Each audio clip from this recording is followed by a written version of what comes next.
हरे कृष्ण रंजना माता जी, दंडवत प्रणाम। हरे कृष्ण प्रियंका माता जी, दंडवत प्रणाम। हरे कृष्णा सभी भक्तों को दंडवत प्रणाम। हरे कृष्णा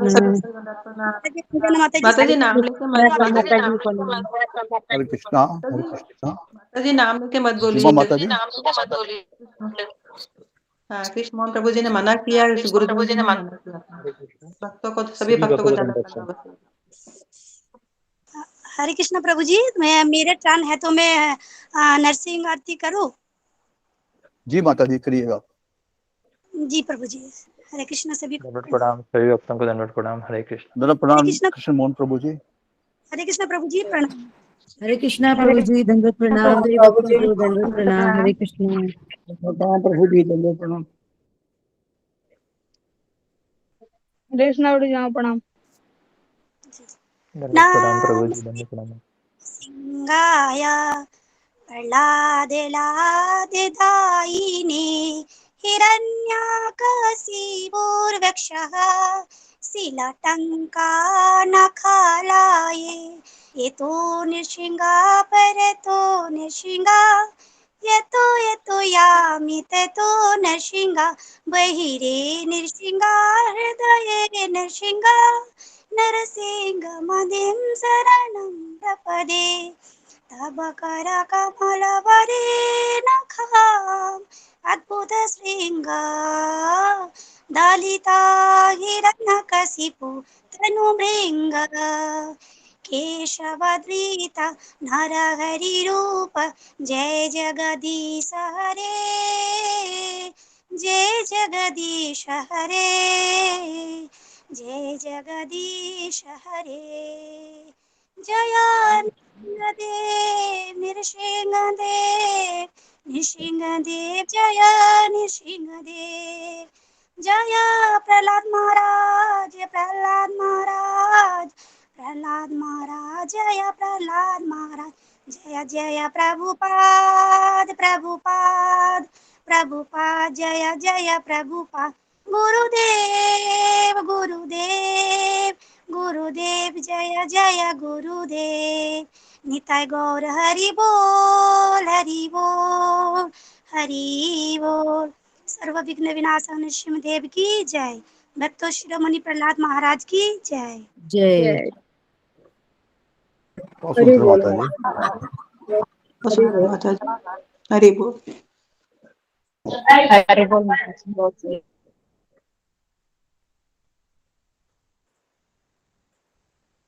प्रभु जी नाम अपराध की बोलना है। जी माता जी बोलना है। जी प्रभु जी। भगवत नाम में होने वाले 10 नाम अपराध इस प्रकार है। पवित्र भगवान नामों के प्रचार करने वाले महाभागवतों की निंदा करना। 2, शिव ब्रह्मा आदि देवताओं को भगवान के समान या उनसे भिन्न समझना। 3, आध्यात्मिक गुरु की अवज्ञा करना या उन्हें सामान्य मनुष्य समझना। 4, वैदिक शास्त्र अथवा प्रमाणों का खंडन करना। 5, हरे कृष्ण महामंत्र की जप की महिमा को काल्पनिक समझना। 6, पवित्र भगवान के नामों के ऊपर अर्थवाद का आरोप करना। 7, पवित्र भगवान नामों के बल पर पाप करना। 8, हरे कृष्ण महामंत्र की जप को वेदों में वर्णित एक सकम कर्म का समान समझना। 9, श्रद्धालु व्यक्ति को भगवान नाम के उपदेश देना। और 10 बार भगवान नामों की इतनी भगवान नाम में जप में भगवान नाम के जप में पूर्ण विश्वास ना होना और इनकी अगाध महिमा सुनने पर भी विषय आसक्ति बनाए रखना। ध्यान पूर्वक जप न करना ये भी एक अपराध है। सभी वैष्णव समझने वाले सभी भक्तों को अपनी इस 10 नाम अपराध से बचना चाहिए, जैसे उनकी जीवन की अभिष्ट सिद्धि अतिशीघ्र प्राप्त हो। हरे कृष्ण। बहुत सुंदर माता जी।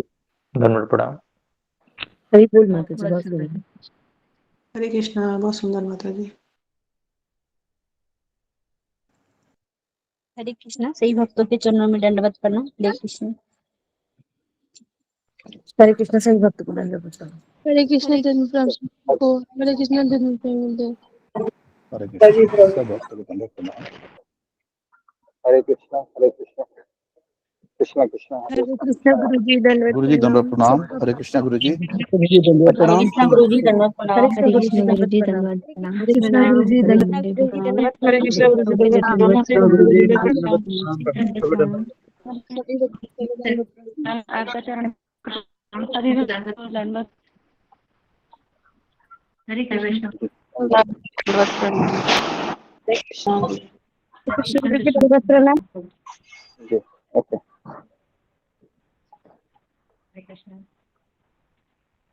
ओके तो ओके किसका टर्न था आज बताने का, कंप्लीट करें जल्दी जल्दी 5 मिनट में बताइए।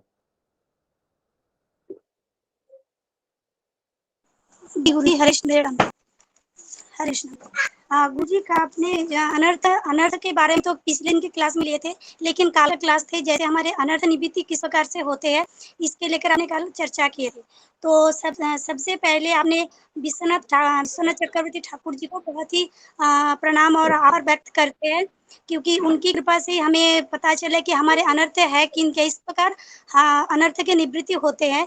तो विश्वनाथ चक्रवर्ती ठाकुर की चरणों में हमें कोटि कोटि आभार व्यक्त है और प्रणाम भी है।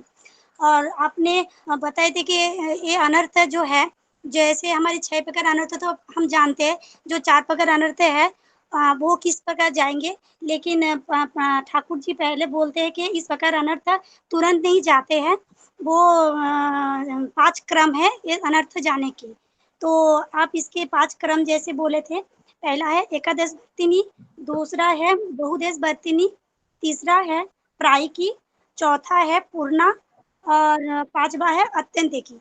तो एकादश वर्ती में क्या होते हैं, जैसे हमारे जो अनर्थ है उसकी 100% और जैसे अल्प परिमाण अनर्थ की निवृत्ति होना, जैसे 100% में 25% के कम होना। और उदाहरण स्वरूप बोले थे कि 2-4 आना भर की कमी होना, और मेरे पास 6 आना बच जाते हैं अनर्थ।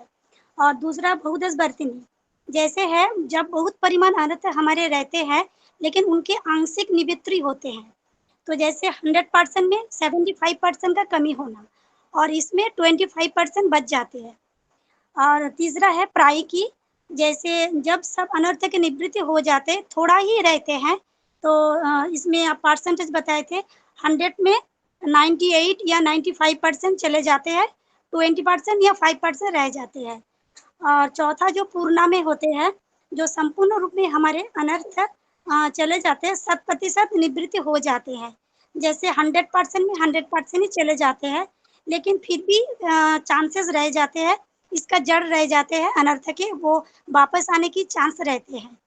और अत्यंतिकी में जो है क्या है, जैसे पूरे जड़ चले जाते हैं अनर्थ के, अनर्थ उद्गम पूर्ण रूप से चले जाते हैं। और आपने बताए थे कि हमारे अनर्थ निवृत्ति कब शुरू होती है, तो भक्ति में। हरे कृष्ण गुरु जी। हरे कृष्ण भजन क्रिया में भजन क्रिया से पहले ये अनर्थ निवृत्ति हमारे नहीं होते हैं। जैसे भजन क्रिया के जैसे आपने 10 स्टेशन बताए थे, जैसे अज्ञान सुकृति श्रद्धा साधुसान गुरु पादाश्रय भजन क्रिया अनर्थ निवृत्ति निष्ठा रुचि भाव। तो इससे भजन क्रिया जब शुरू होते हैं उसके बाद ही हमारे अनर्थ जाते हैं। और आपने बताए थे कि हमारे अनर्थ क्यों नहीं जाते हैं, पहले क्यों नहीं जाते हैं, तो आपने प्रश्न किया था, तो उसमें रीना माता जी बताए थे कि हमें पहले यही पता ही नहीं था कि अनर्थ कब होते हैं, भजन क्रिया में आने के बाद ही हमें पता चलते कि हाँ अनर्थ होते हैं। तो ये चले, जब पता ही चलेगा तभी तो चले जाएंगे, तो ऐसे बताए थे माता जी ने। और आपने बताया कि अनर्थ जाने के लिए दृढ़ता की प्रचंडता चाहिए, भजन में शिथिलता आने पर हमें अनर्थ प्रबल आने की चांसेस रह जाते हैं।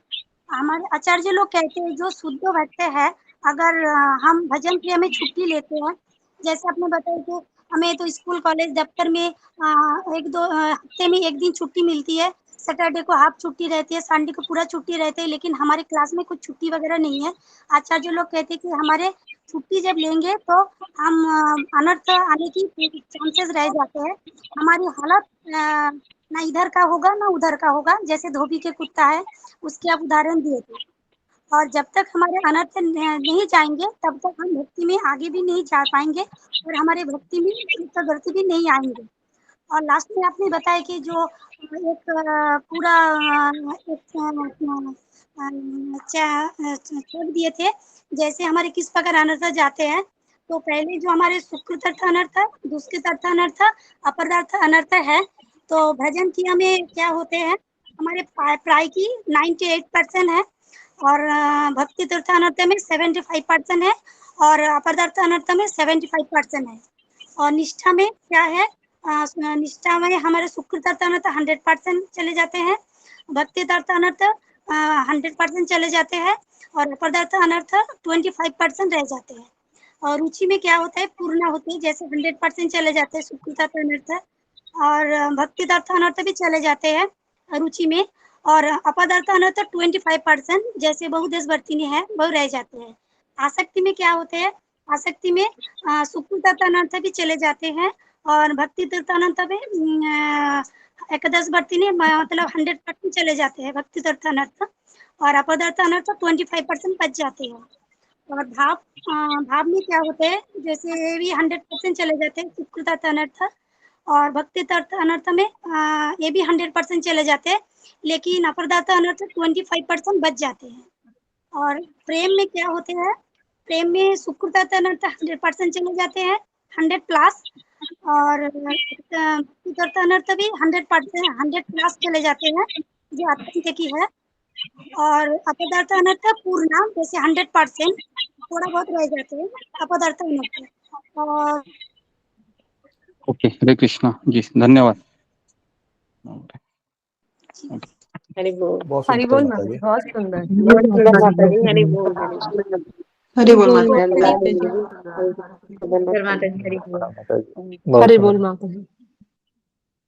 जी, कल का विषय है इनको समझ में आया, इसके लिए पढ़कर ही बता रही थी, लेकिन समझ में आ गया होगा। तो समझ में आना कल का लेक्चर है, आप 3 बार 4 बार सुनिए। काफी लोगों को समझ में नहीं आया होगा, लेकिन अगर हमको समझ में आएगा तो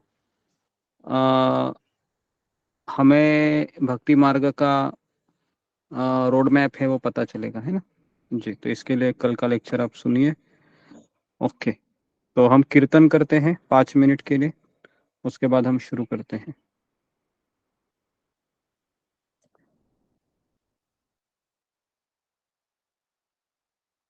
ओके। नमो विष्णुपदाय कृष्णप्रेष्ठाय भूतले श्रीमते भक्तिवेदांत स्वामिनिति नामिने नमस्ते सरस्वती देवी गौरवाणी प्रचारिणे निर्विशेष शून्यवादी पाश्चात्य देशतारिणे श्री कृष्ण चैतन्य प्रभु नित्यानंद श्री अद्वैत गदाधर श्रीवासुदेव गौर। हरे कृष्णा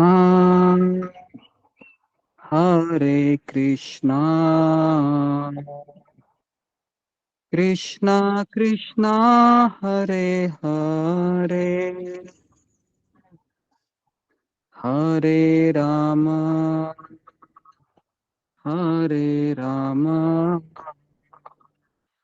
राम राम हरे हरे हरे कृष्णा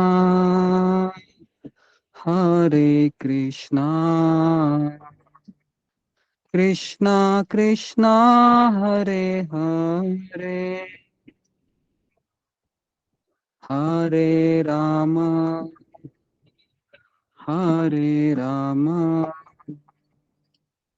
राम राम हरे हरे हरे कृष्णा कृष्णा कृष्णा हरे हरे हरे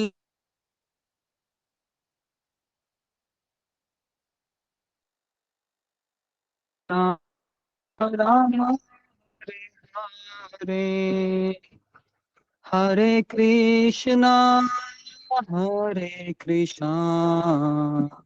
कृष्णा कृष्णा हरे हरे हरे हरे राम राम हरे हरे हरे कृष्णा कृष्णा कृष्णा हरे हरे हरे राम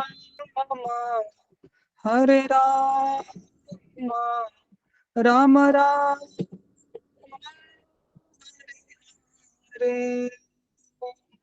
हरे कृष्णा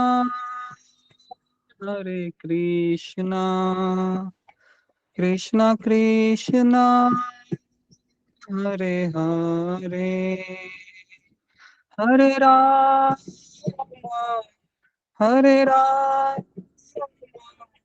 राम राम हरे हरे कृष्णा कृष्णा कृष्णा हरे हरे हरे राम राम राम हरे हरे हरे कृष्णा कृष्णा कृष्णा हरे हरे हरे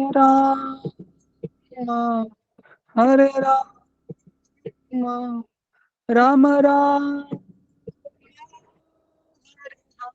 हरे हरे कृष्णा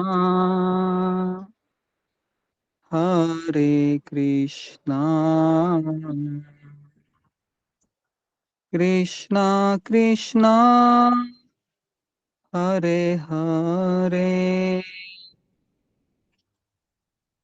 हरे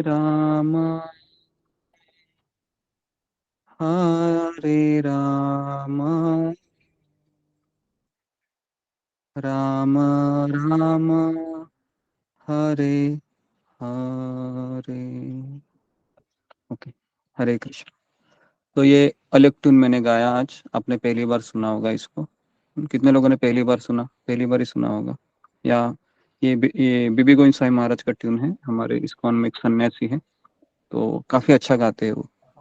कितने लोगों ने सुना है ये ट्यून? फिंगर को रेज कीजिए। पहला सुना होगा।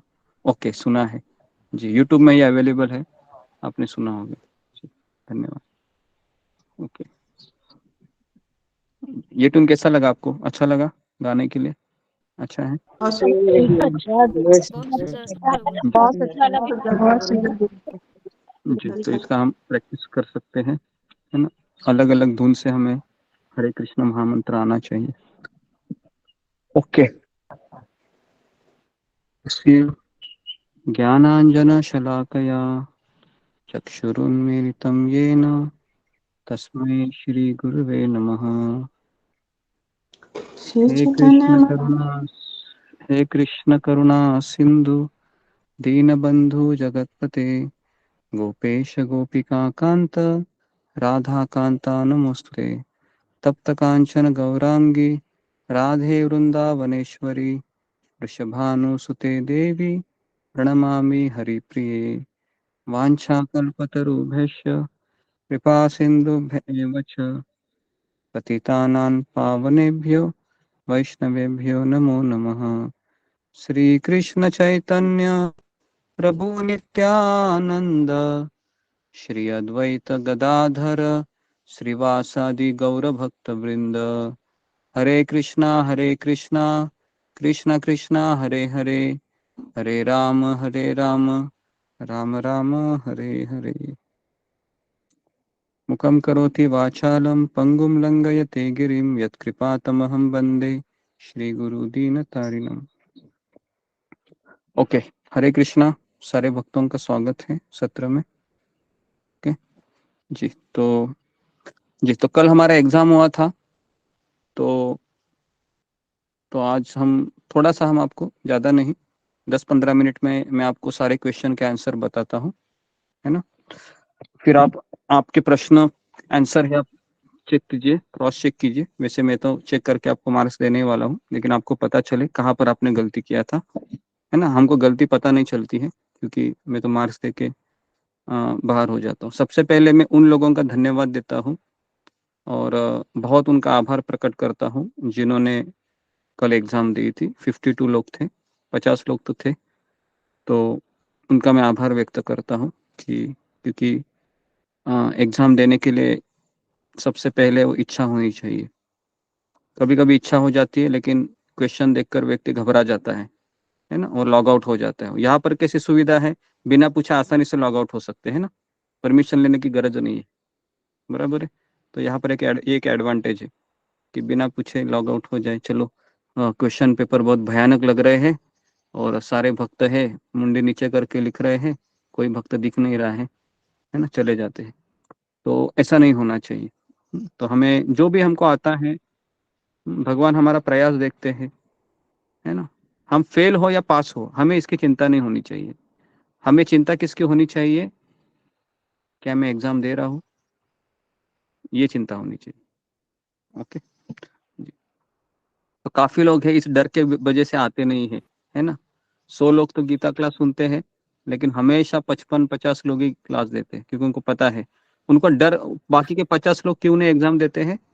क्योंकि उनको डर लगता है ना, कि मैं फेल हो गया तो मेरी नाक कट जाएगी, अरे बाप रे, इससे अच्छा है कि एग्जाम ही ना दूं, है ना। तो ऐसे डर वाले लोग ना भक्ति में आगे जाते हैं, उधर ही पुणे में ऐसे सोचते रहते हैं, है ना। तो इसके लिए मेरा उन लोगों से निवेदन रहेगा कि थोड़ा सा धैर्यवान हो जाइए, एग्जाम दीजिए, है ना, बराबर है। और मैं हमेशा सबको पास ही करता हूँ, मैं किसी को आज तक फेल नहीं किया हूँ, पता है आपको। मैंने किसी को फेल नहीं किया आज, भले ही वो एक क्वेश्चन रखे, मैं उनको इसलिए फेल नहीं करता हूँ क्योंकि मुझे पता है हमारा बद्ध जीव का स्वभाव है। मुझे कुछ नहीं आता है, बाप रे, क्लास करके क्या फायदा, फिर छपा करके भी क्या फायदा, छोड़ो चलो अभी। तो इस तरह से बद्ध जीव सोचता है फिर। तो इसके लिए मुझे कम से कम मार्क्स देने पड़ते हैं। ओके जी। जी तो जी, कृष्ण मोहन प्रभु, पहला क्वेश्चन क्या था हमारा?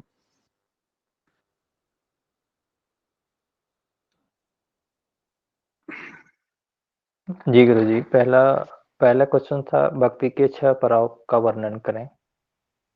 भक्ति के 6 पड़ाव का वर्णन करें। ओके, तो भक्ति के 6 पड़ाव का वर्णन हमने उसी टाइम से हम करके पिछले दो क्लास में हम किए थे।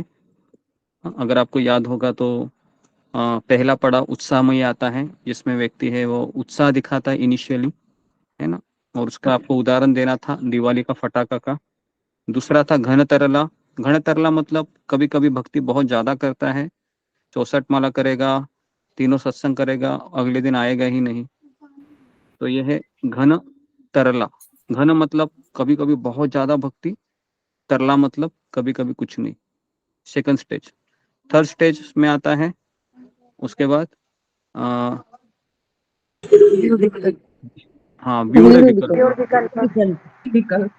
जी जी, व्यूढ़ विकल्प में क्या होता है, फिर वह सोचता है कि छोड़ दो, मुझसे शायद ये घर ही मेरा प्रॉब्लम है, परिवार वाले मेरे प्रॉब्लम है, इससे अच्छा है कि मैं वृंदावन जाके भक्ति करूं या घर को छोड़ के भक्ति करूं। कभी कभी ऐसा सोचता है। कभी कभी ये सोचता है कि परिवार वालों को मैं भक्त बनाऊं, वो अच्छा रहेगा। कभी कभी ये सोचता है मेरे माता पिता बूढ़े हैं, पहले इनकी सेवा कर लूं और फिर मैं वृंदावन जाऊंगा। तो इस तरीके से वह अपनी भक्ति का कारण बाहर की चीजों को मानने लगता है। तीसरा स्टेज। इसके आगे फिर चौथा स्टेज आता है नियमाक्षय। फिर वो नियम बना लेता है।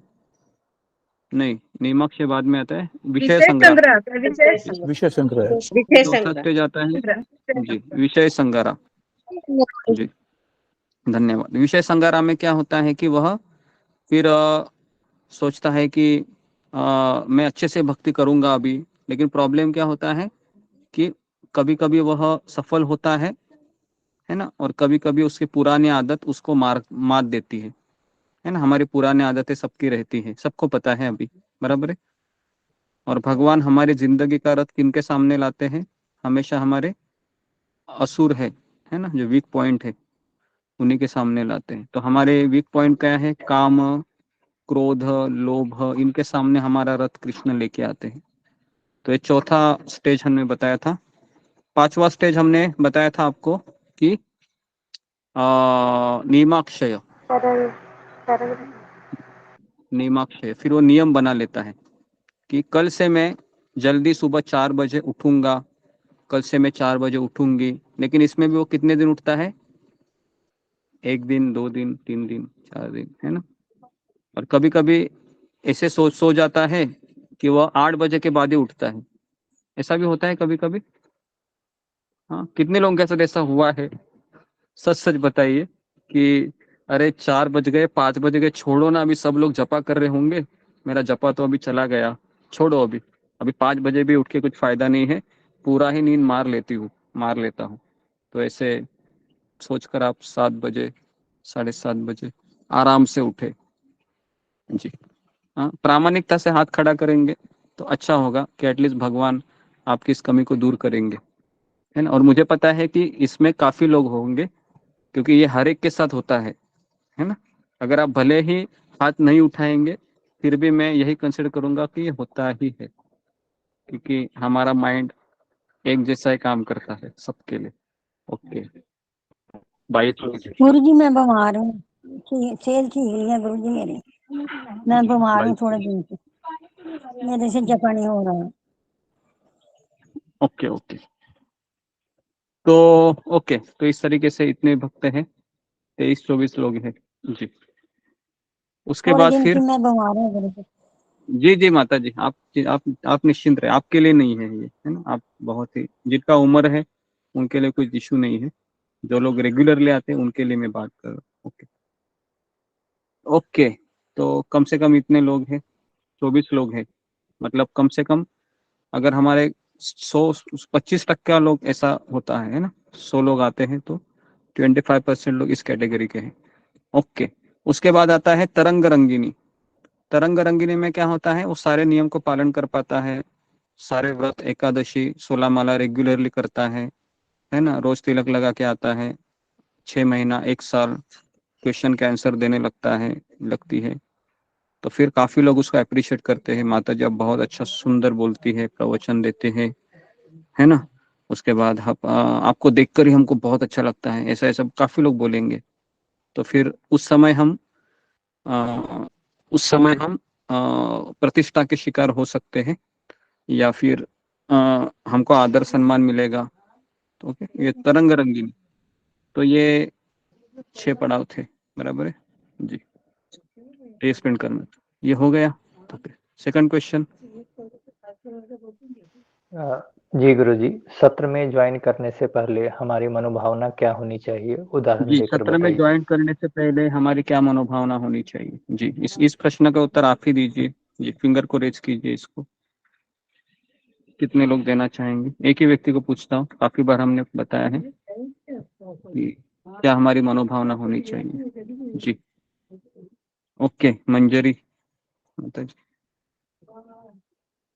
हरे कृष्ण गुरु जी, दंडवत प्रणाम, बच्चों को दंडवत प्रणाम।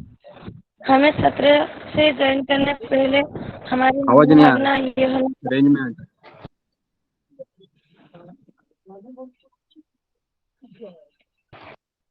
हरे कृष्णा, अभी आया? आवाज नहीं आ रही माता जी। हरे कृष्णा, बारिश हो रही है। अभी आ रही है मेरी आवाज? जी माता जी आ रही है, हाँ आप बोलिए। आ रही है माता जी। सत्र से ज्वाइन करने से पहले हमारी मनोभावना जी ये होना चाहिए कि भगवान ने हमें एक अवसर दिया आज के लिए कि हम भगवान को प्रार्थना कर सके और भक्ति कर सके। तो भगवान को हमें धन्यवाद कहना चाहिए और धन्यवाद कह के हमें आगे बढ़ना चाहिए। हरे कृष्ण। ओके, इसके अलावा और एक एक पॉइंट उन्होंने बता दिया है जी। उसके बाद जी जी, तितली मिश्रा बताइए। हरे कृष्णा गुरु जी, हमें ये मनोभावना रखना चाहिए कि हम हर रोज आएंगे, अभ्यास से रखेंगे, चाहे हमें समझ में आए या ना आए, पर जो गुरु हमें जो आदेश देंगे वो बात को हम ध्यान से सुनेंगे और उसको अपने जीवन में उतारने का कोशिश करेंगे और निरंतर इस चीज का अभ्यास करेंगे कि हर रोज हम तीनों ही सेशन अटेंड करें और माला करें सुबह सुबह, चाहे हमें ओके समझ में आए या ना आए। हरे कृष्णा गुरु जी। जी, ओके, रीना सिंह माता जी। कृष्णा दोनों पांच गुरुदेव, सभी भक्तों को बहुत प्रणाम। इंपॉर्टेंट क्वेश्चन है ये जी। मैं जो है जी कि बोलिए। जोड़ना चाहूंगी कि लॉगिंग पहले करने से पहले हमारा ये मनोभाव होना चाहिए कि यहाँ पे जितने भी भक्त आए हैं वो सभी शुद्ध भक्त हैं। मैं ही एक जो है कि पति जीवात्मा हूँ, सभी 4 हाथ वाले हैं और मैं ही जो है कि एक 2 हाथ वाली हूँ। तो इस विनम्रता से जो है कि इस सत्र को ज्वाइन करना चाहिए ताकि जो है कि सभी भक्तों को भी आशीर्वाद प्राप्त हो और सत्संग में भी हम बने रहें। हरे कृष्णा प्रणाम प्रभु। यदि कुछ जी, गलत हो तो तो क्षमा ये करें। पॉइंट यही पॉइंट मैं खोज रहा था बेसिकली, क्योंकि ये point is a very very important point. अगर ये मिस कर देते हैं तो फिर कुछ लेक्चर सुन के भी इतना फायदा नहीं होगा, बस केवल वह पुस्तकी ज्ञान होगा, है ना। तो इसके लिए मनोभावना इज वेरी इंपॉर्टेंट, है ना। अगर आपको याद नहीं आता है तो एटलीस्ट आप वो चीट रखिए आपके पास कि चलो अभी टाइमिंग हो गया है, तो टाइम में लॉगिन करने के पहले वो चीट पढ़ना चाहिए कि एटलीस्ट वो पढ़ते समय तो मैं अंदर घुस जाऊँ अभी, है ना। तो इस तरीके से ये मनोभाव होना चाहिए। ओके, नेक्स्ट, अगला प्रश्न। 4 प्रकार के अनर्थ कौन से होते हैं? 4 प्रकार के अनर्थ कौन से हैं? तो सुकृतोत्थ्य अनर्थ, जो स्वर्ग जाने की कामना, पुण्य कर्म करने से जो हमारे हृदय में भोग करने की इच्छा होती है, तो वो है सुकृतोत्थ्य अनर्थ। दूसरा है दुष्कृतोत्थ्य अनर्थ, मतलब हमारे जो काम क्रोध लोभ मद मोह मत्सर, या फिर आपने वो लिखा होगा राग द्वेष अस्मिता अभिनिवेश, है ना। उसके बाद अविद्या, तो इनके कारण मैं और मेरे की भावना आना, तो यह है दुष्कृतोत्थ्य अनर्थ। भक्ति अनर्थ, पूजाला प्रतिष्ठा मिलती है, भक्ति में आने के बाद लोग सम्मान करते हैं। और चौथा है अपराधोत्थ्य अनर्थ, मतलब नाम अपराध, धाम अपराध, सेवा अपराध इत्यादि। Okay, next question. जी गुरुजी, नेक्स्ट क्वेश्चन है, गौड़ीय परंपरा में कौन से आचार्य आपको अच्छे लगते हैं और क्यों? अपने शब्दों में वर्णन करें। जी, किसने कौन से आचार्य का नाम लिखा है? आप चैट बॉक्स में लिखिए अपने अपने आचार्यों का नाम, ताकि मुझे पता चलेगा किसने ज्यादा कौन से लिखे हैं। तो जिन्होंने एग्जाम दी है या फिर जिन्होंने एग्जाम नहीं दी है तो भी आप लिख सकते हैं कि आपको कौन से आचार्य अच्छे लगते हैं, जिनके बारे में आप लिखना पसंद करेंगे। जी, ओके, शिला प्रभुपाद जी ने लिखा है। Okay, next. Okay, okay, Narottam Das Thakur. Okay, okay, Srila Prabhupada ज्यादा लिखे। ओके, किसी ने रूप गोस्वामी, सनातन गोस्वामी, हरिदास ठाकुर ने एक लिखा है। ओके, ओके जी, मैक्सिमम लोगों ने शिला प्रभुपाद जी का लिखा है। ओके, सनातन गोस्वामी एक ने लिखा है। ओके, माधवेंद्र पुरी। ओके, राधानाथ स्वामी महाराज का कुछ नहीं लिखा है। ओके, चलो, मुझे एटलीस्ट ये समझ में आया कि आप किन के बारे में ज्यादा अवगत है। ओके जी, ओके, अगला क्वेश्चन। जी, धन्यवाद। गुरुजी, भक्ति में आए हुए संकट को हमें किस रूप में देखना चाहिए? ओके, भक्ति में आए हुए संकट को हमको किस रूप में देखना चाहिए? पहला पॉइंट हमको ये समझ में आना चाहिए, भक्ति में संकट आ रहा है तो कृष्ण मुझे भगवत धाम ले जाने के लिए एक अवसर के रूप में आए हैं, पहला पॉइंट। दूसरा पॉइंट है कि संकट आने के बाद ये सोचना चाहिए कि इस संकट को मुझे सकारात्मक तरीके से देखना है, सकारात्मक एटीट्यूड से, मनोभाव से। तीसरा कि अगर संकट आता है तो हमको ये सोचना चाहिए कि मुझे भागवतम में जितने भी भक्त हैं, द्रौपदी, कुंती महारानी, अम्बरीश महाराज, ध्रुव महाराज, प्रहलाद महाराज, इनको याद करना है। ओके, ठीक है, नेक्स्ट। अगर भक्ति करके भी मुझे शांति नहीं मिलती तो मुझे क्या करना चाहिए?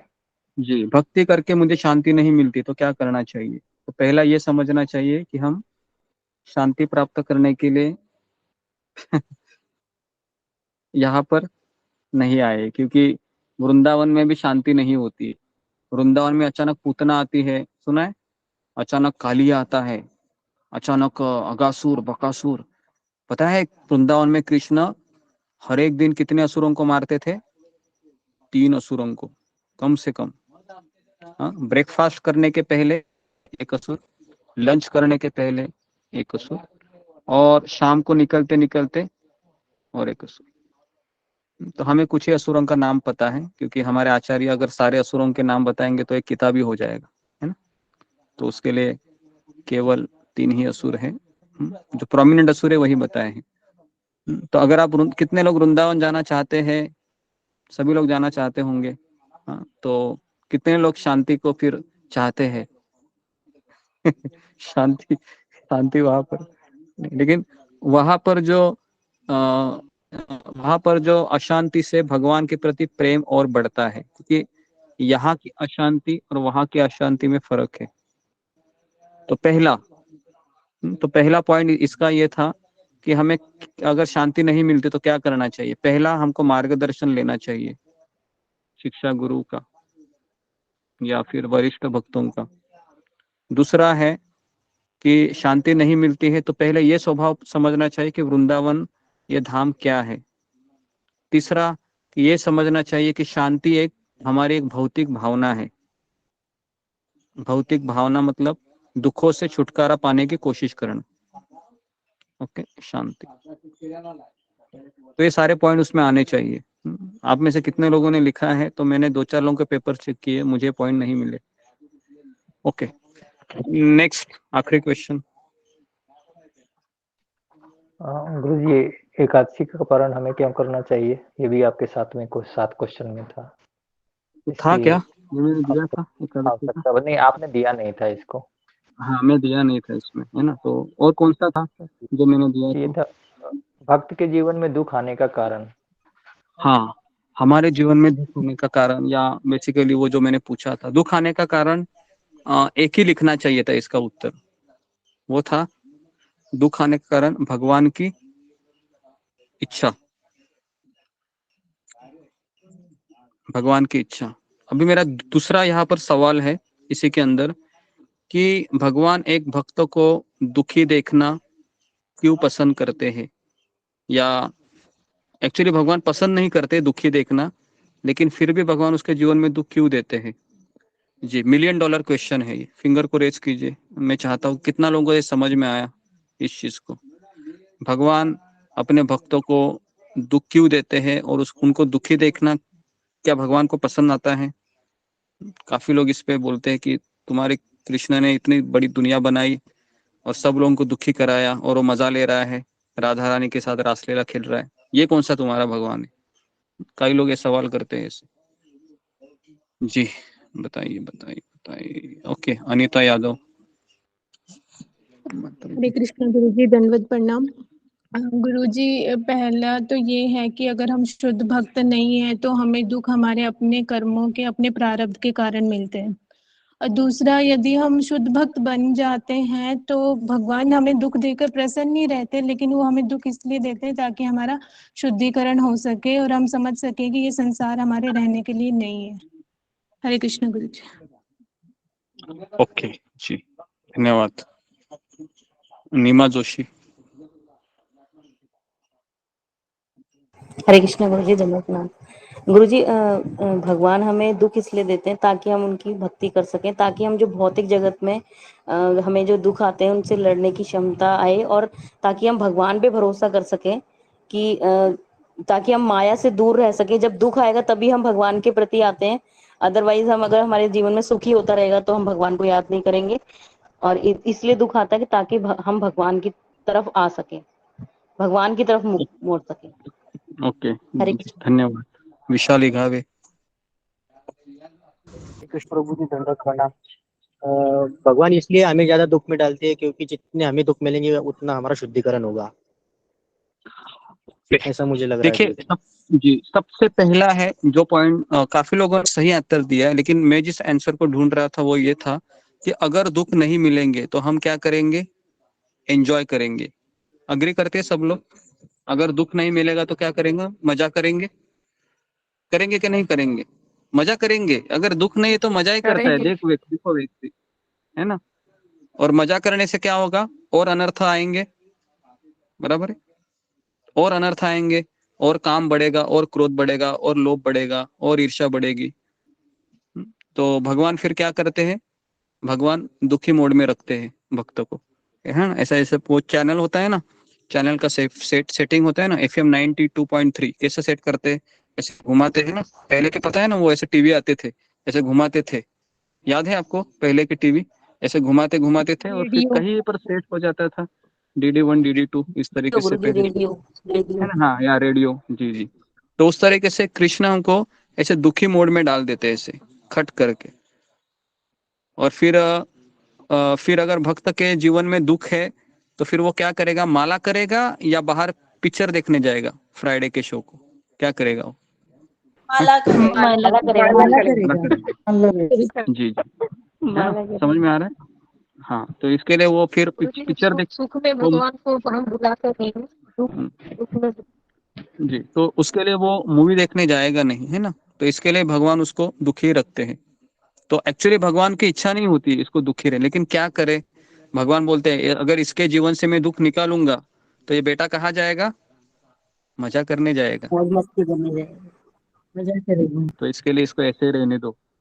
फिर बेचारा रोता है, रोते रोते माला करता है, हरे कृष्ण कृष्ण कृष्ण हरे हरे, हरे राम राम, है ना। फिर वो सब चलता रहता है ना। हम सब लोग इसी तरीके से, ऐसा नहीं कि मैं प्रवचन दे रहा हूँ तो मेरा जीवन बहुत अच्छा है, ऐसा नहीं है ना। हम सबका जीवन ऐसे ही है, मैं केवल बताता नहीं और आप मुझे बताते रहते, है ना।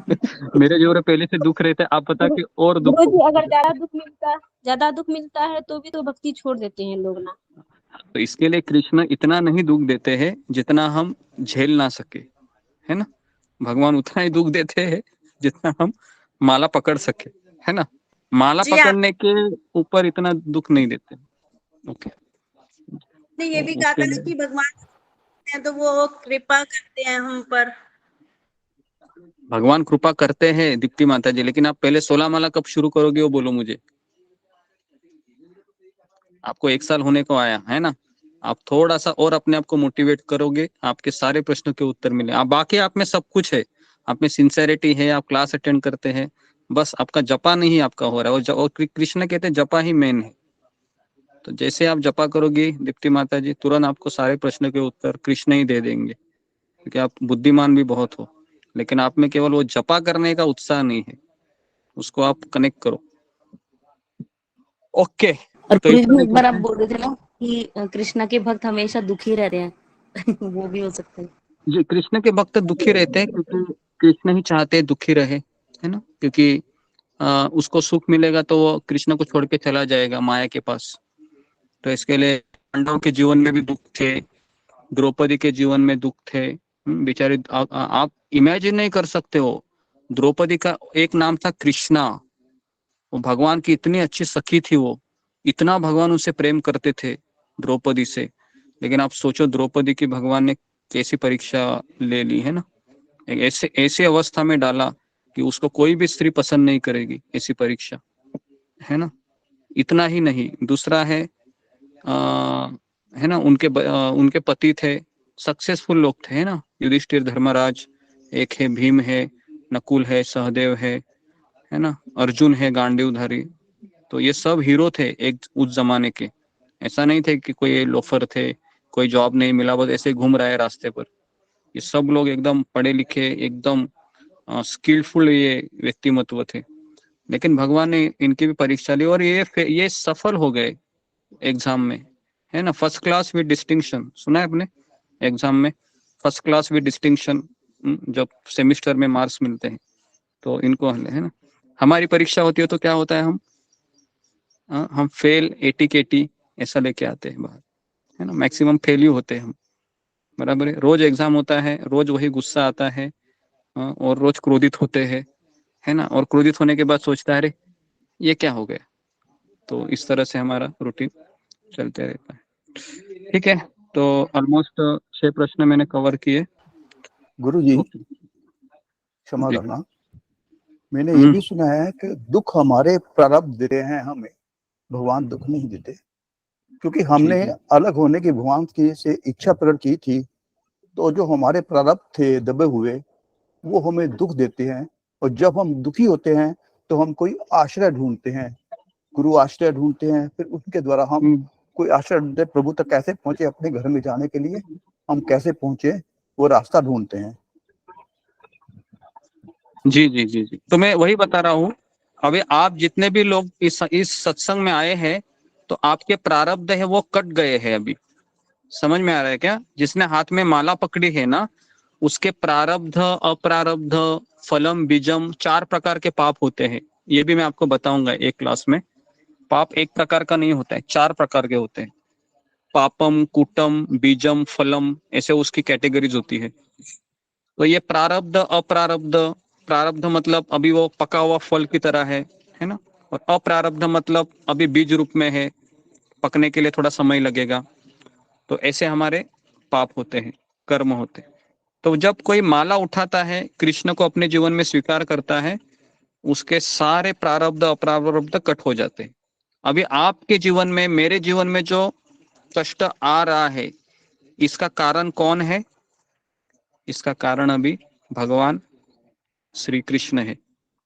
तो ये जानकर अभी आप गुस्सा मत कीजिए कृष्ण के ऊपर, ठीक है? हाँ, नहीं तो आप बोलोगे ये कैसा व्यक्ति है, इसके रोज की माला भी जपे 4 बजे और ये मुझे कष्ट भी दे, कैसा व्यक्तित्व है ये?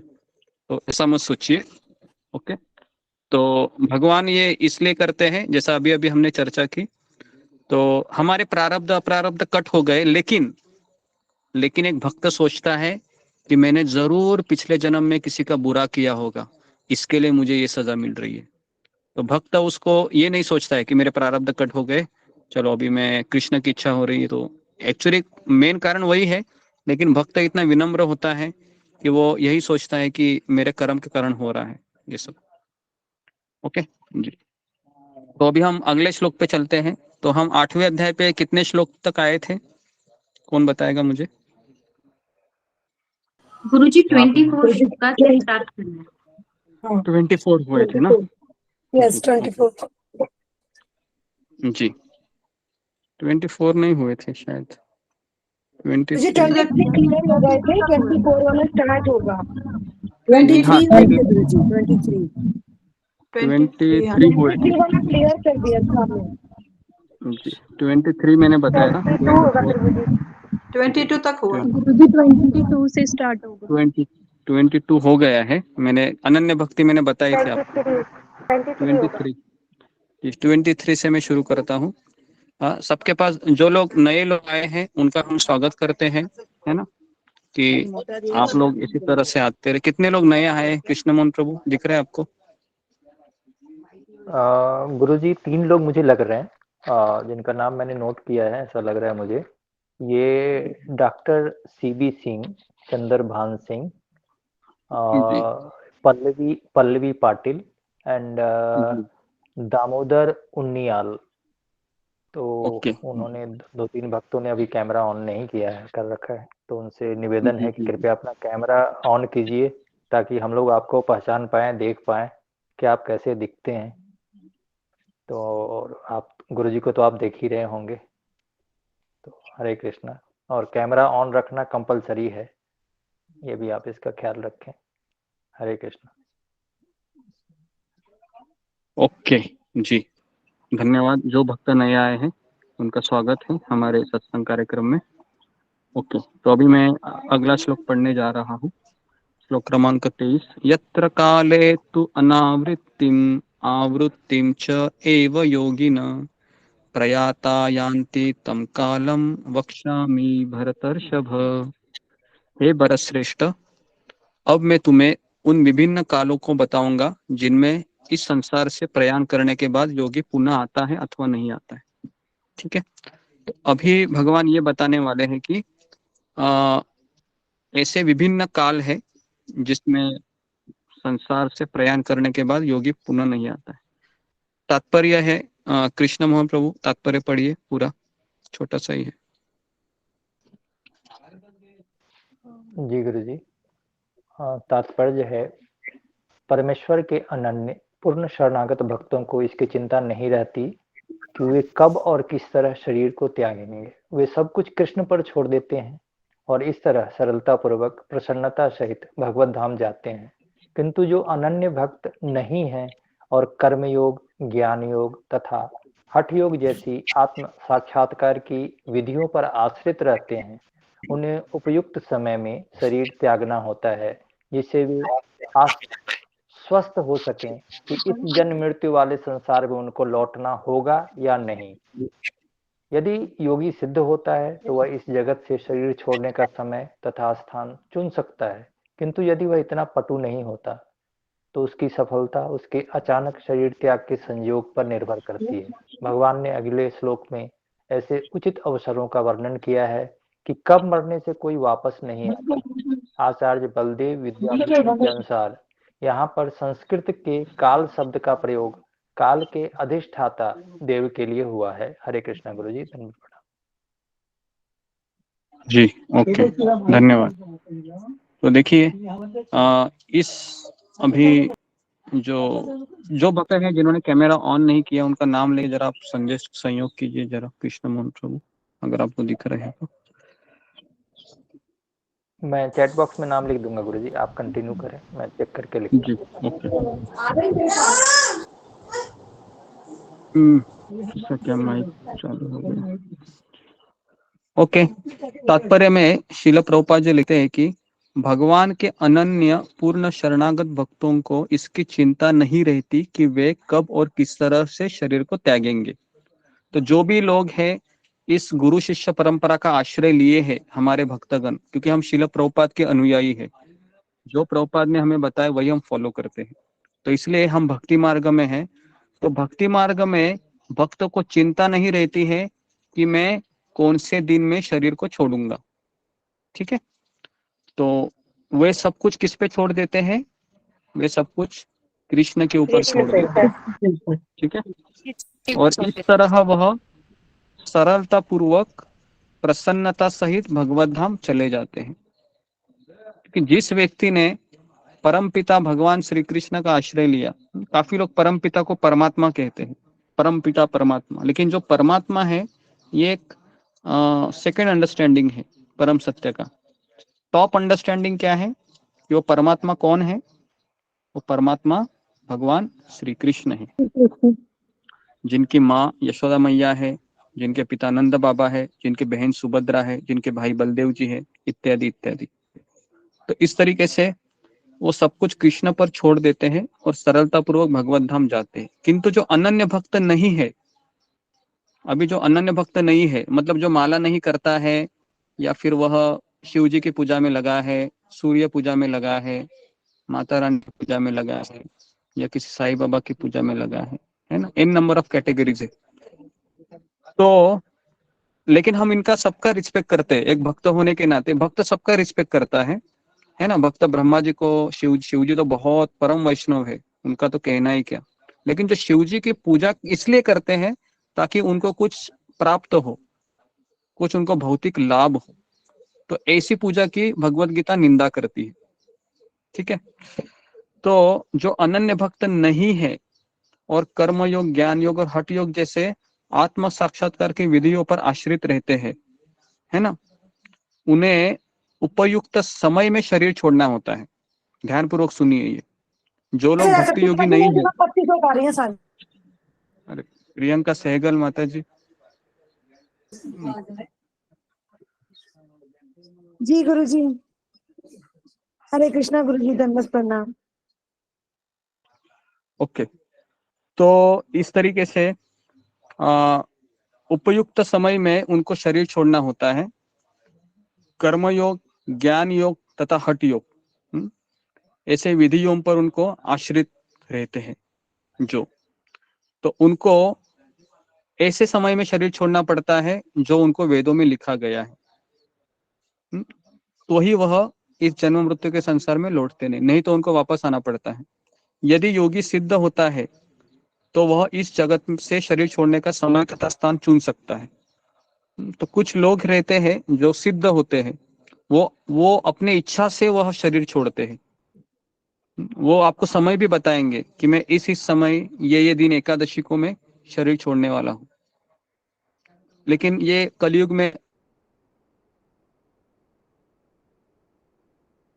भी वो इतना नहीं है, तो उसके अचानक शरीर त्याग के संयोग पर निर्भर करती है। भगवान ने अगले श्लोक में ऐसे उचित अवसरों का वर्णन किया है कि कब मरने से कोई वापस नहीं आता है। ठीक है, तो अगला श्लोक में अभी बताते हैं कि 24 नंबर श्लोक, अग्नि ज्योतिर अह शुक्ल शतमासा उत्तर अयनम तत्र प्रयाता गच्छन्ति ब्रह्म ब्रह्म विदो जना।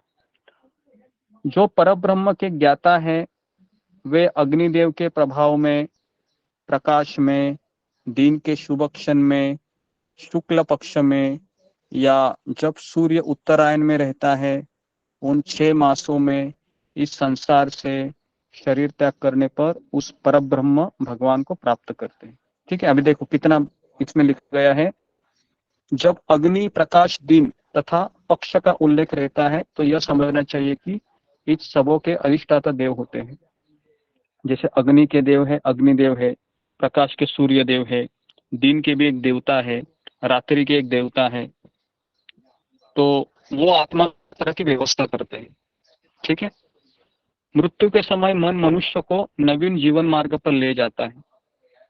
यदि कोई अकस्मात या योजना पूर्वक उपयुक्त समय पर शरीर छोड़ता है तो उसके लिए निर्विशेष ब्रह्म ज्योति प्राप्त कर पाना संभव होता है। ओके, लेकिन ये किनके लिए है ब्रह्म ज्योति? जो लोग भक्त नहीं है, जो लोग अष्टांग योगी है या ध्यान योगी है। ओके, तो उन लोगों की ब्रह्म करना संभव होता है। योग में सिद्ध योगी अपना शरीर को छोड़ने के समय तथा स्थान की व्यवस्था कर सकते हैं। अन्यों का इस पर कोई वश नहीं होता। यदि संयोग शुभ मुहूर्त में शरीर छोड़ते हैं तब तो उनका जन्म मृत्यु के चक्र में लौटना नहीं पड़ता, अन्यथा वापस आने की संभावना बनी रहती है। लेकिन कृष्ण भावना में शुद्ध भक्त के लिए लौटने का कोई भय नहीं रहता, चाहे वह शुभ मुहूर्त पर शरीर छोड़े या अशुभ क्षण पर, चाहे अकस्मात छोड़ो स्वेच्छापूर्वक। क्यों? कौन मुझे बताएगा? जुम्मा गुराई। हाँ,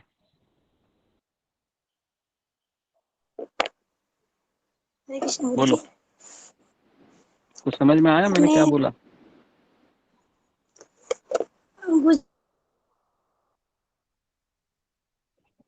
हरे गुरु जी, थोड़ा अच्छे से समझ नहीं आया थोड़ा सा। वो इसलिए समझ में नहीं आया क्योंकि तुम सो रही थी। ओके जी, तो 24 में इसमें तात्पर्य में प्रभुपाद लिखते हैं कि अशुभ क्षण मतलब जैसे अमावस्या का दिन हो या फिर रात्रि का समय हो, तो 25 श्लोक में भगवान अभी कहेंगे कि जो योगी धुए रात्रि के समय कृष्ण पक्ष में या सूर्य के दक्षिणायन रहने के 6 महीनों में दिवंगत होता है, चंद्रलोक को जाता है। चंद्रलोक मतलब हमारा नरेंद्र मोदी ने यान छोड़ा है ना, कौन सा यान है वो चंद्र में अभी छोड़ा है? वो चंद्रयान।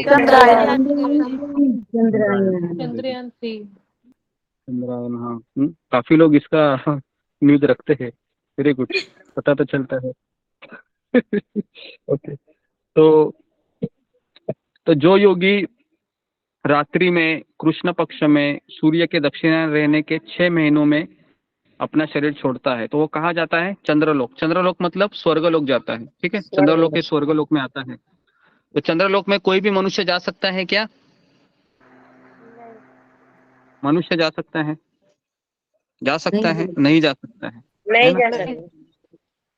नहीं जा सकता है। ठीक है, तो स्वर्गलोक में हम इस शरीर से नहीं जा सकते हैं। स्वर्गलोक जाने के लिए पुण्य कर्म करने पड़ते हैं, किंतु वहां से वह पुनः पृथ्वी पर चला आता है। तो तात्पर्य में प्रभुपाद लिखते हैं कि जो लोग कर्मकांड तथा यज्ञ कांड में निपुण है, आपने कर्मकांड देखा है ना, जो ब्राह्मण आते हैं ना आपके घर में कर्मकांड करने के लिए, तो वो कहाँ जाते हैं? मृत्यु होने पर चंद्रलोक जाते हैं। ठीक है, तो इस तरीके से। और वे महान आत्माएं चंद्रमा पर लगभग कितने साल रहते हैं? 10,000 वर्ष। 10,000 वर्ष है ना। अगर आपको यहाँ पर सूर्य उत्तरायण और दक्षिणायन, इसका क्या अर्थ होता है? ये बताऊंगा मैं, है ना, बताऊंगा थोड़ा सा। ये तात्पर्य मैं पहले कवर करता हूँ कि ये 10,000 वर्षों तक रहते हैं। अगर मैं आपको कहूँ कि आपकी आयु यहाँ पर 10,000 वर्ष रहेगी। अभी आपकी केवल 50 साल, 55 साल, 40 साल हुए हैं, है ना? तो कितने लोग रहना पसंद करेंगे यहाँ पर? फिंगर को रेज कीजिए जी। कितने लोग पसंद करेंगे 10,000 साल यहाँ पर, है ना? और आपको साथ में मैं आपको एसी का रूम भी दूंगा, अकाउंट में पैसे भी रहेंगे सारे। ऐसा नहीं है कि आपको जॉब करना पड़ेगा, ठीक है? सब कुछ रहेगा। अभी बताइए कितने लोग रहना पसंद करेंगे यहीं पर 10,000 साल जी? कितने लोग पसंद करेंगे, कितने लोग पसंद करेंगे जी? शर्माइए मत, है ना? आसानी से कीजिए, ऐसा ऐसा कुछ नहीं। यहाँ पर क्या सब लोग दूर दूर रहते हैं, ओके? वैसे कोई अड़ोस पड़ोस में नहीं रहता है, बस केवल पता चलेगा ओके इतने साल रहेंगे। 10,000 साल 3 ही लोगों ने खड़े किए हैं, ओके 5 लोग हैं जी। मैं अशोक चावला को पूछना चाहूंगा कि आप 10,000 साल यहाँ पर क्या करना पसंद करोगे जी? जी अगर गुरुजी कृष्ण भक्ति मिलेगी, हाँ।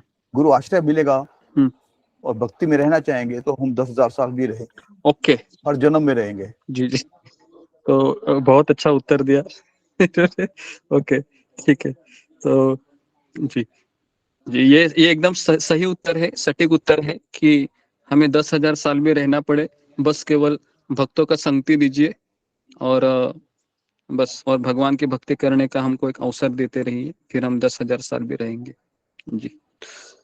ओके, तो इस तरीके से वहां पर ये लोग क्या करते हैं? सोमरस का पान करते हैं। कहाँ पर? स्वर्गलोक में। सोमरस मतलब यहाँ यहाँ यहाँ के लोग पता है दारू को सोमरस कहते हैं, है ना? कभी कभी लोग ऐसे मजाक में बोलते हैं चलो सोमरस पीने के लिए, लेकिन उनको पता नहीं सोमरस अलग चीज है। सोमरस ये स्वर्गलोक का पेय होता है, स्वर्गलोक की दारू नहीं है वो। सोमरस पीने से व्यक्ति का आयु और बढ़ता है ना? तो यहाँ का जो सोमरस है उससे क्या होता है? व्यक्ति मर जाता है लीवर की बीमारी होके, है ना, या फिर कुछ और होके। तो इसलिए ये अलग है। सोमरस का पान वहां पर करते हैं और जीवन का आनंद भोगते हैं। और अंत्य तो गत्वा, उनके जब पुण्य क्षीण होते हैं, क्षीणे पुण्य मर्त्य लोक विशंति, जैसे पुण्य क्षीण हो गए कहाँ आते हैं वो? वापस यहाँ पर आते हैं, पृथ्वी जी। फिर वापस उसका चैप्टर शुरू हो जाता है ना, वापस फिर माँ के पेट में जाता है, 9 महीने रहता है, और आने के बाद वापस A for apple, B for ball, C for cat शुरू होता है ना उसका। फिर वापस दफ्तर लेके जाएगा वो स्कूल में, है ना, कॉलेज पढ़ेगा, वापस जॉब करेगा, शादी करेगा, शादी करने के बाद और उसके बाद सफेद हो जाएंगे, इत्यादि इत्यादि। बराबर है, ये सब रूटीन चलता रहेगा। कितने लोगों को ये रिपीट करना है स्वर्गलोक में जाके? कोई है हमारे ग्रुप में जिसको ये करना चाहेगा कि चलो मैं स्वर्गलोक में जाके भी आता हूँ, थोड़ा सोमरस पीने को मिलेगा, और आने के बाद वापस जाएंगे ना माँ के पेट में, क्या होता है 9 महीने तो रहना है, उसके बाद, है ना? तो ऐसे अभक्त लोग ऐसा सोचते, जाएंगे ना, क्या हो गया, है ना? तो जी, तो इस तरीके से। गुरुजी क्षमा कीजिए, आपको जो है रोक रही हूँ यहाँ पे, बार बार फोन आ रहा है, वो क्लास ज्वाइन करना नहीं चाह रही नहीं, है पर उनको हो आप नहीं पा रही अभी है। शांत रहो, है ना, ऐसे चीजें आप क्लास में मत मिस करो, ठीक है, रहने दो। तो जी, तो इस तरीके से जी, तो इस तरीके से अंत्य तो गत्वा पृथ्वी पर वापस आते हैं। और इसका अर्थ यह हुआ कि चंद्रमा में उच्च श्रेणी के प्राणी रहते हैं। जो लोग पुण्य कर्म करते हैं वो चंद्रमा में रहते हैं, स्वर्गलोक में। अगर हम अभी चंद्रमा में पहुंच भी गए, मान लो इन केस, तो भी हमें वहां के लोग नहीं दिखेंगे, क्योंकि प्रभुपाद कहते हैं चंद्रलोक ये स्वर्गलोक में आता है और वहां के निवासी है, उनके शरीर अलग अलग प्रकार से बने हुए रहते हैं।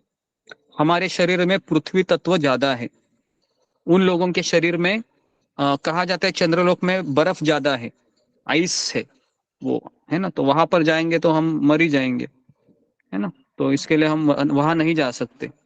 और प्रभुपाद इतना तक लिखते हैं कि हमारे पृथ्वी से 100 किलोमीटर ऊपर एक ऐसे इंफ्रारेड रेज है जिसके ऊपर से कोई जा ही नहीं सकता, क्योंकि वो हाई टेम्परेचर का वो ये है ना, पूरा ऐसा आवरण है, कवच है। उसको हम तभी पार कर सकते हैं जब हमारे ऊपर दुर्गा देवी की कृपा होगी। समझ में आया? जब तक दुर्गा देवी मतलब माया देवी, जो इस संसार को चलाती है ना, नहीं तो ऐसा कोई मरते व्यक्ति नहीं जा सकता। चाहे आप कितना भी लोग साइंटिस्ट लोग लिखे हमें यहाँ गए, हम वहां गए, हम मंगल गए, शनि गए, शुक्र गए, लेकिन एज पर द शास्त्र को हम फॉलो करते हैं, as per the Veda, as per the Shastra, as per the Gita, as per the Bhagavat, कोई भी मरते व्यक्ति पृथ्वी के बाहर नहीं जा सकता। ओके, श्लोक क्रमांक 26 में आगे बताते हैं कि वैदिक मतानुसार इस संसार से प्रयाण करने के दो मार्ग हैं, एक प्रकाश का और दूसरा अंधकार का। प्रकाश के मार्ग से जाना है तो वह वापस नहीं आते हैं, किंतु अंधकार के मार्ग से जाने वाला पुनः लौट कर आता है। तो इसके लिए विश्व बोला जाता है जो ये लोग बोलते हैं। मैं बताऊंगा, है ना, पहले मैं आपको ही अवसर दूंगा, आप थोड़ा शांत बैठिए मंजू माता जी। तो तात्पर्य में आपने सुना है हमारे जो आचार्य है भीष्मदेव महाजन है ना, उन्होंने किसकी राह देखी थी मृत्यु के समय? वो जब उनको बाण लगे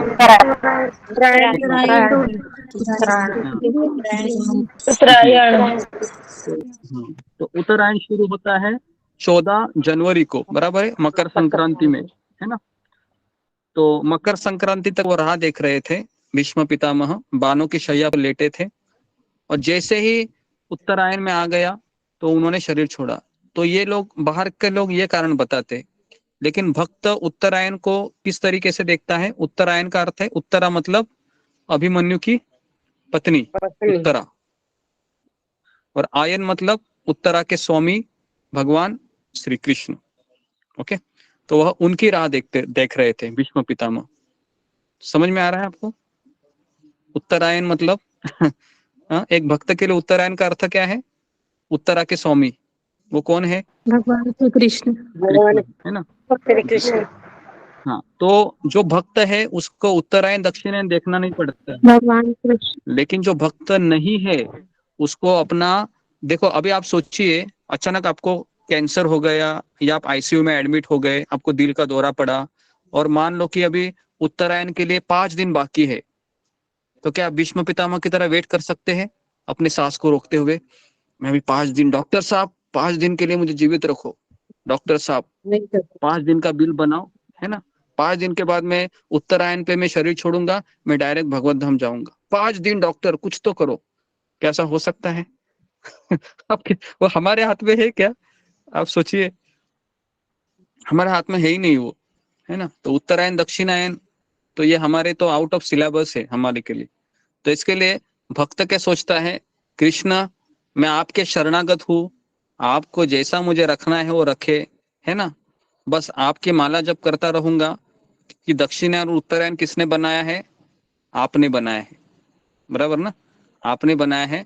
आप चाहे तो मैं दक्षिणायन में भी मरूं तो भी आप मुझे भगवत धाम लेके जा सकते, यदि आपकी इच्छा हो तो। समझ में आ रहा है? तो भक्त के लिए कोई टेंशन नहीं होता है।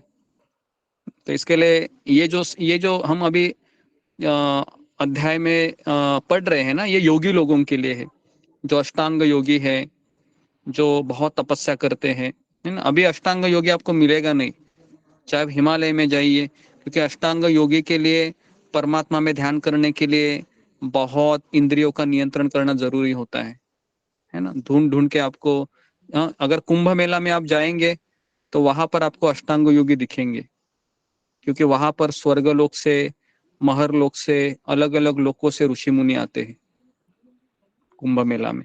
अगर आपको सही में देखने की इच्छा है तो एक बार जाइए, है ना। ठीक है, तो यहाँ पर मैं रुकता हूँ। हाँ ठीक है, मंजू सिंह माता जी क्वेश्चन बोलिए।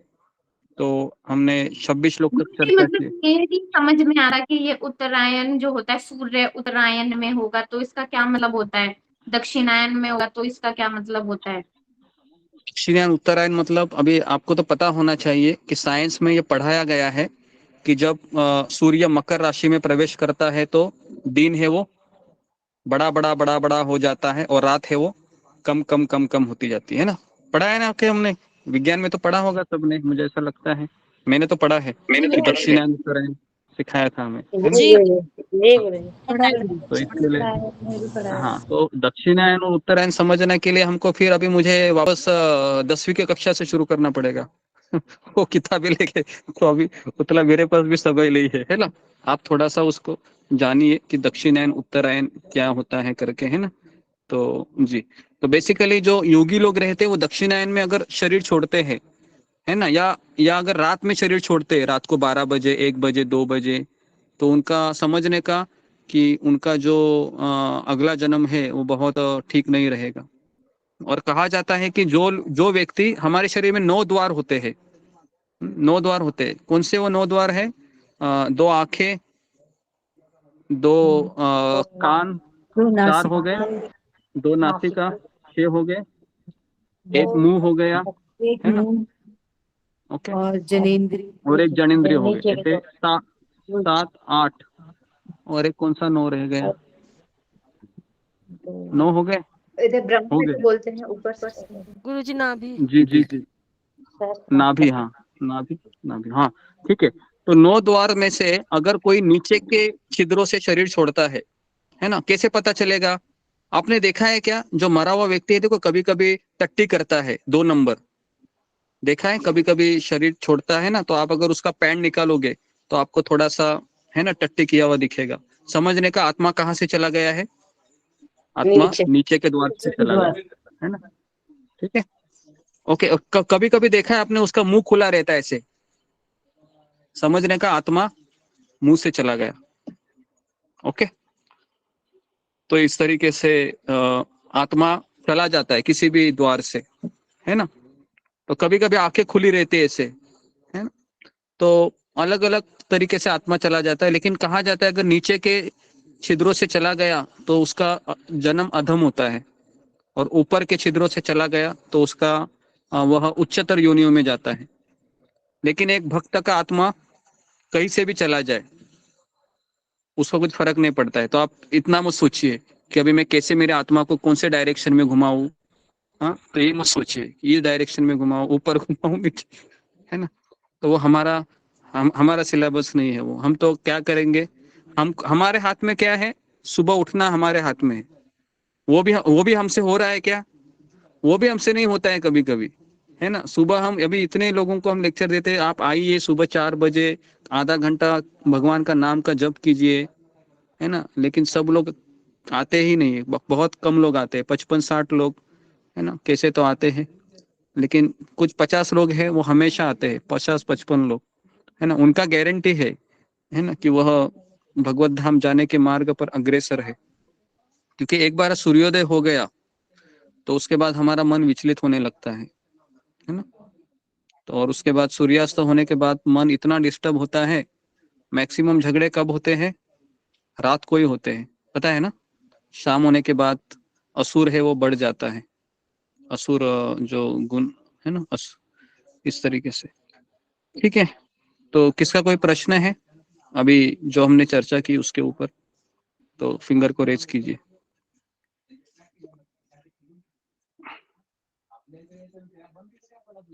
जी, किसका कोई प्रश्न है?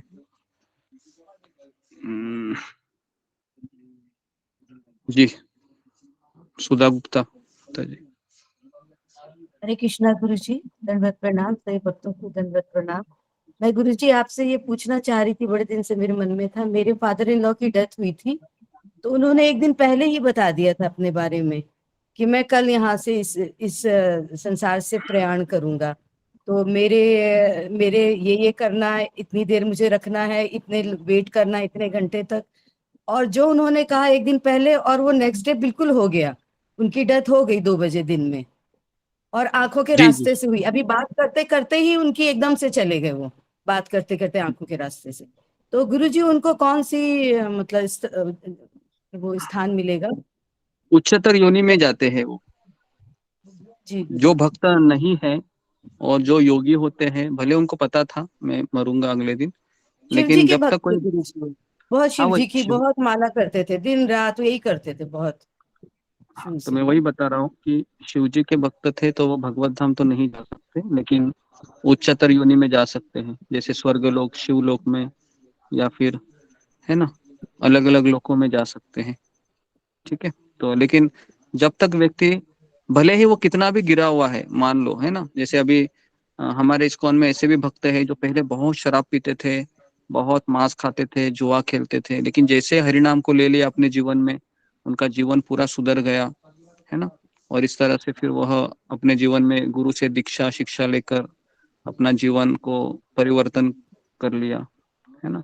तो वह व्यक्ति की ज्यादा गारंटी है कि भगवान के धाम जाएगा। लेकिन अगर कोई सोफिस्टिकेटेड व्यक्ति है, कभी उसने जीवन में मांस मछली को छुआ भी नहीं है ना, और लेकिन प्रॉब्लम क्या है कि वो शिव जी का भक्त है या किसी देवी देवताओं का भक्त है, तो फिर भी वो भगवत धाम नहीं जाएगा। समझ में आ रहा है? ये 2 उदाहरण मैंने देकर क्या बताना चाह रहा हूँ, आप जी लोग समझ गुरुजी, गए मेरे होंगे। फादर गए थे गुरुजी, वो तो जैन धर्म को मानते थे, तो महावीर भगवान की पूजा करते थे, तो उनकी दिन में डेथ हुई थी, उनकी भी सुबह हुई थी 9-10 बजे के करीब, और मुंह के रास्ते उनके प्राण गए थे। तो वो किस धाम को जा सकते गए होंगे? अभी आप ऐसा पूछ रही हो कि जैसे कि मैं भी सब कुछ करता हूँ, ऐसा थोड़ी ना है। नहीं गुरुजी, वो तो थोड़ा सा वो इसलिए पूछ रही उच्चतर हूँ कि मुझे लगे कि उच्चतर मतलब उच्चतर में गए योनि में होंगे। जाते हैं, है ना। आप अभी सबका पूछ रही है तो मैं कैसे बता सकता हूँ। वो सब उच्चतर योनि में जाते हैं ना, उसके उसके कर्म के अनुसार, जैसा उसने कर्म किया है उसके अनुसार वो चला जाता है। भले उसका मुंह से गया हो, लेकिन अगर जिंदगी भर कर्म अगर अच्छे नहीं रहेंगे तो मैं कैसे बता सकता हूँ ना कि भगवान ने क्या कैलकुलेशन करके उनको कहाँ भेजा होगा। तो बेसिकली वो 2 चीजों पे डिपेंड करता है, हमारा कर्म के ऊपर भी डिपेंड करता है ना। हम जब इस संसार में जन्म लेते हैं तो एक चीज हमेशा हमारे साथ रहती है, कौन सा? कर्म, है ना। कर्म हमेशा साथ रहेगा, बाकी चीजें तो, है ना, पत्नी, बच्चे, आप हमारा 1 BHK के फ्लैट, हमारे प्यारे प्यारे किचन वाले बर्तन, है ना, वो सारे इधर ही छोड़ के जाना है ना। लेकिन फिर भी हमारा उसका इतना आसक्ति रहता है, बर्तन को थोड़ा भी नोच आया तो पूरा हम, है ना, विचलित हो जाते हैं। तो इसके लिए हमें अभ्यास करने की बहुत आवश्यकता है। धन्यवाद गुरुजी। जी, नेक्स्ट एकता सोमानी माता जी।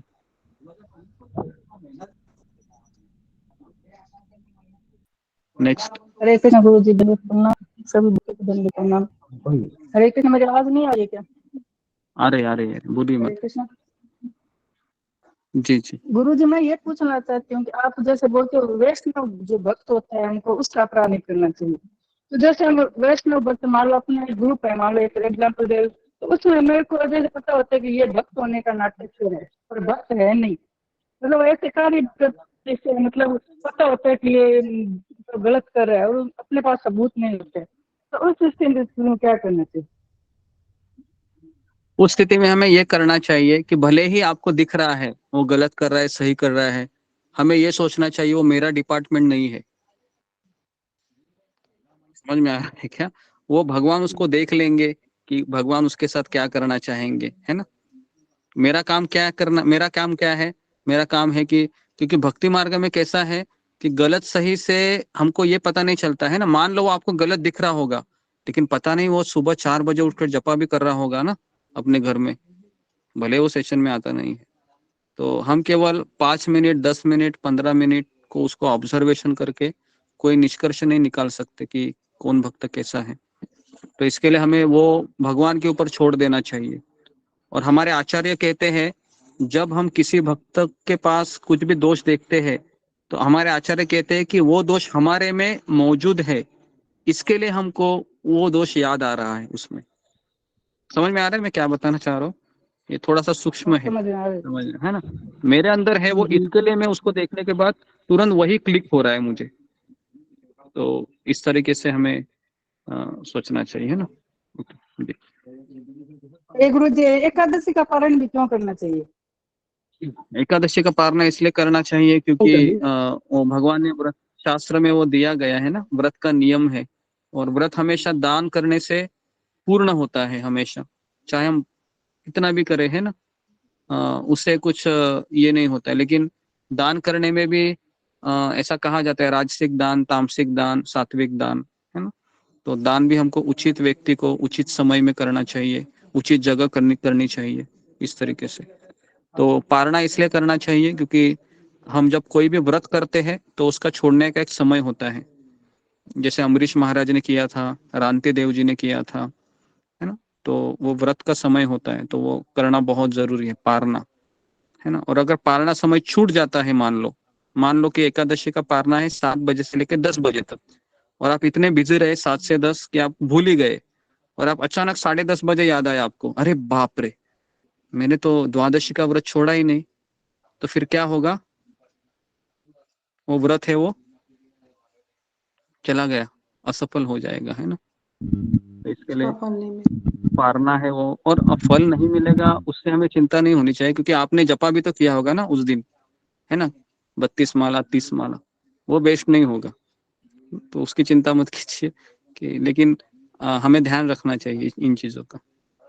जी ओके।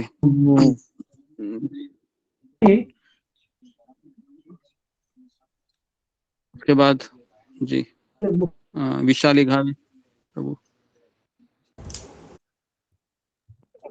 हरे कृष्ण और गुरु प्रणाम, सभी भक्तों को मेरा दंडवत प्रणाम। प्रभु जी, मेरा एक सवाल है कि भगवान ने अभी कहा कि जो प्रकाश में जिसकी मौत होती है वो चंद्रलोक पर जाता है, पर अभी जो हम लोग देख रहे हैं कि साइंस के लोग अभी जिंदा होकर भी चंद्रलोक पे जा रहे हैं। तो भक्ति में आने से पहले मुझे ये सवाल नहीं आता था, पर अभी भक्ति में आने के बाद ये क्या सच है? ऐसा लग रहा है कि सच में जिंदा होकर भी चंद्रलोक पे जा सकते हैं क्या? अगर मैं आपको सच बताऊं तो प्रभुपाद ने एक केस स्टडी है, अगर यूट्यूब में आप वीडियो सर्च कर सकते हैं, जो अमेरिकन लोग गए थे 1968 में, 2 लोग गए थे, नील आर्मस्ट्रांग और दूसरा कौन था?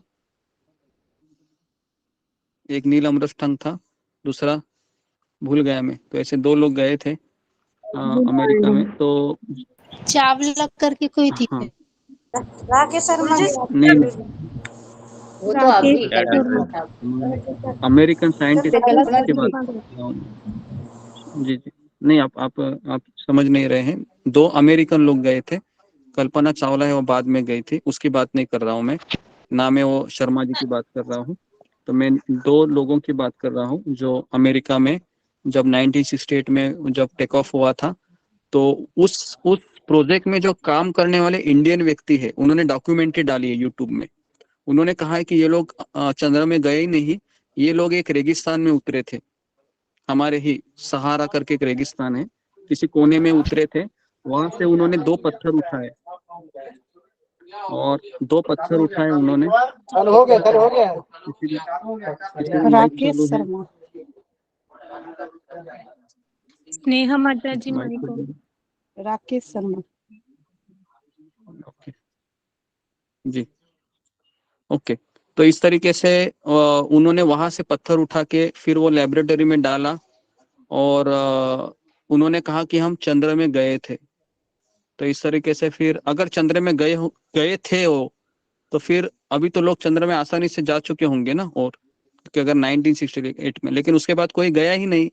लोग कहते हैं मंगल में जाके आए, और बाद में पता है मंगल में 1 BHK फ्लैट की भी बुकिंग ले रहे थे अमेरिकन लोग, कुछ 5-10 साल 15 साल पहले, है ना, कि हम 1 BHK फ्लैट वहां पर बनाएंगे, आप बुकिंग दे दो बुकिंग तो इस तरीके से कुछ हुआ नहीं वो, है ना, मंगल में वो जाने वाले थे, कुछ नहीं हुआ। ये सब फंसाने वाले लोग हैं ये, क्योंकि करोड़ों रुपया जनता से लेते हैं टैक्स के रूप में। फोटोग्राफ्स है जी, फोटोग्राफ है, बराबर है आपका जी, फोटोग्राफ है, लेकिन अगर फोटो क्या कोई कहाँ से भी लेके आ सकता है, उसका कुछ नहीं है ना। अगर आप अंतरिक्ष में जाओगे तो काफी चीजें हैं अंतरिक्ष में, लेकिन हम शास्त्र का वाणी को हम ज्यादा मानते हैं। शास्त्र में लिखा है कि चंद्र ये स्वर्गलोक में आता है, मंगल स्वर्गलोक में आता है, वहां पर हम नहीं जा सकते। तो हमें शास्त्र का सुनना चाहिए या साइंटिस्ट का सुनना चाहिए? शास्त्र का सुनना चाहिए। शास्त्र। हाँ, तो हो गई, यहाँ पर ही बात एंड हो गई। तो इसके लिए एक बार प्रभुपाद का एक शिष्य था, तो प्रभुपाद ने जब ये 1968 में इस्कॉन की स्थापना हुई थी 66 में, और तभी ये चंद्रयान का बहुत बड़ा मैटर था, और प्रभुपाद को ऐसे ही प्रश्न पूछ रहे थे। तो एक उनका शिष्य उनको छोड़ के चला गया, कहा कि आप झूठ बोल रहे हैं, ऐसा थोड़ी ना होता है, वो लोग चंद्र पे गए थे। तो प्रभुपाद ने कहा कि ठीक है, अभी तुमको साइंस के ऊपर ज्यादा भरोसा है, ठीक है भाई, मैं क्या बोल सकता हूँ, हम तो शास्त्र को फॉलो करेंगे। तो उनका दीक्षित भक्त उनको छोड़कर चला गया इसके कारण। तो इसके लिए हमें साइंस पे भरोसा नहीं करना चाहिए, क्योंकि साइंस ये ऐसे लोगों की खोज है, क्योंकि हर बद्ध जीव में कितने प्रकार के दोष होते हैं? 4 प्रकार के दोष होते हैं। 4 प्रकार के दोष। जी, तो मैंने बताया था उसकी इंद्रिय अपूर्ण है, वो भ्रमित रहता है, उसको धोखा देने की प्रवृत्ति होती है ना? जी, तो इस तरीके से 4 दोष वाला व्यक्ति कुछ निष्कर्ष देगा तो क्या वो पूर्ण हो सकता है क्या? वो अपूर्ण ही रहेगा, है ना? तो इसके लिए हम इस पे, है ना, साइंस पे हम नहीं बिलीव करते हैं, क्योंकि साइंटिस्ट लोग हैं वह अपने आंखों से देखी वाली चीजों को ही सत्य मानते हैं, लेकिन इस संसार में ऐसी भी चीजें हैं जो आंखों से नहीं दिखती है। साइंटिस्ट का मन है, हम देख सकते हैं क्या? जिस मन से इतना सोचता है वो, है ना, बराबर है। साइंस का मन देख सकते हैं, बुद्धि देख सकते हैं, तो फिर भी वो साइंटिस्ट मानते हैं ना कि नहीं, मुझे मन है, I am thinking with my mind, ऐसा बोलते हैं वो। तो जो भी ठीक है, तो यहाँ पर मैं रुकता हूँ, समय ज्यादा हो गया है। तो आप सबका बहुत बहुत धन्यवाद। हरे कृष्णा हरे कृष्णा हरे कृष्णा हरे कृष्ण गुरु जी हरे कृष्ण धन्यवाद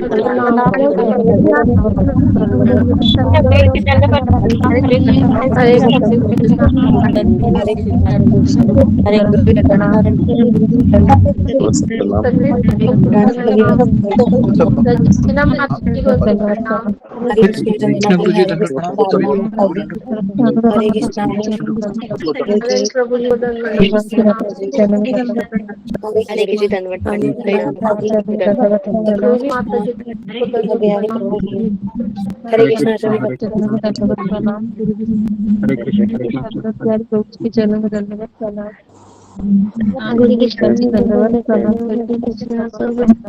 हरे कृष्णा माता जी के चरणों में दंडवत प्रणाम। माता जी को दंडवत के चरणों में सभी भक्त सुषमा माता जी को दंडवत प्रणाम। हरे कृष्ण के भक्त के चरणों में दंडवत प्रणाम। हरे कृष्ण सब भक्तों को चरणों में दंडवत प्रणाम। हरे कृष्ण हरे प्रभु दंडवत। सभी भक्त जनों को दंडवत प्रणाम।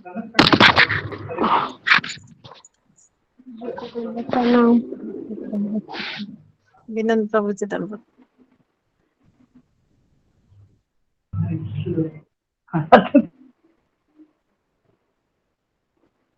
सुबह माता जी को दंडवत प्रणाम।